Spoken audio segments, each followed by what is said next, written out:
कैसे मुमकिन है कि कोई शख्स जाकर सिजदा रेज़ हो जाए उसके आगे झुक जाए और वो उसके साथ सख्ती का मामला करे?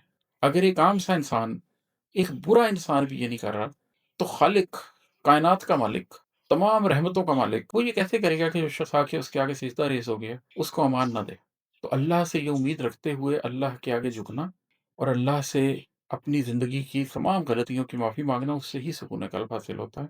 सुकून क़ल्ब है रब्बे जलील के आगे, अमान मिल गई आकर वकील के आगे। और है कि कमी ज़्यादा है लेकिन बहुत उम्मीद भी है। बहुत भी कम है तुम्हारे कलील के आगे, कि जब इंसान अपने गुनाहों को देखता है, तो उसको लगता है कि मेरे पास तो अमाल की बहुत कमी है।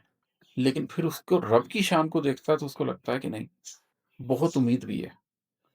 अगरचे मेरे गुनाहों की वजह से मेरे अमाल के अंदर हालात ऐसे ही हैं कि बहुत कमी है, कमी ज़्यादा है। लेकिन खुदा की रहमत को सामने रख के बहुत उम्मीद भी है। और फिर वो जब देखता है कि खुदा कितना अज़ीम है, खुदा कितना बड़ा है, तो उसे एहसास होता है कि बहुत भी कम है तुम्हारे कलील के आगे।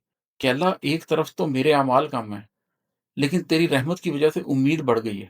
और दूसरी तरफ ये बढ़ी हुई उम्मीद भी तेरे मकाम, तेरी शान के मुकाबले में तो बहुत छोटी-सी चीज़ है, जो मैं तुझसे माँग रहा हूँ। तेरी शान इतनी बड़ी है कि मेरे बड़े-बड़े गुनाहों को भी माफ़ कर देना और मेरी इस बहुत हद से बढ़ी हुई उम्मीद को भी एक छोटी-सी चीज़ समझ के पूरा कर देना, ये तू कर सकता है। तो कमी ज़्यादा है लेकिन बहुत उम्मीद भी है, बहुत भी कम है तुम्हारे कलील के आगे।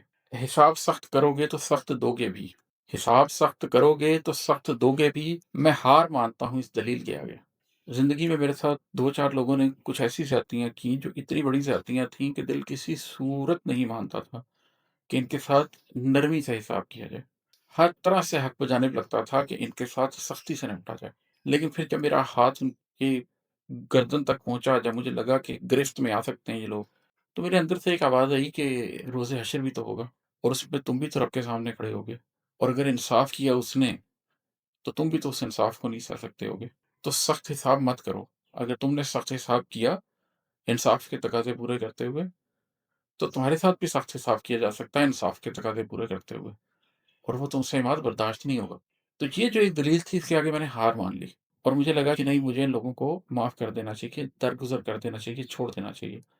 ताकि मैं अल्लाह के सामने जाके ये तो कह सकूँ कि अल्लाह मैं बंदा था, मैं कमज़ोर था, लेकिन इसके बावजूद जिसने ज़्यादती की थी मैंने उसे माफ़ कर दिया था। तो देख, मैंने अपनी हैसियत के मुताबिक वही ये किया, तेरी शान बुलंद है, आज मैं तेरे सामने आया हूँ, तू मुझे भी माफ़ कर दे। तो इस दलील के आगे फिर वो सारा गुस्सा मान पड़ गया, सारा गुस्सा ठंडा हो गया कि बख्शिश की ज़रूरत हम सबको है, दुनिया में लोगों को माफ़ करेंगे तो अल्लाह हमें भी माफ़ फरमा देगा। हिसाब सख्त करोगे तो सख्त दोगे भी।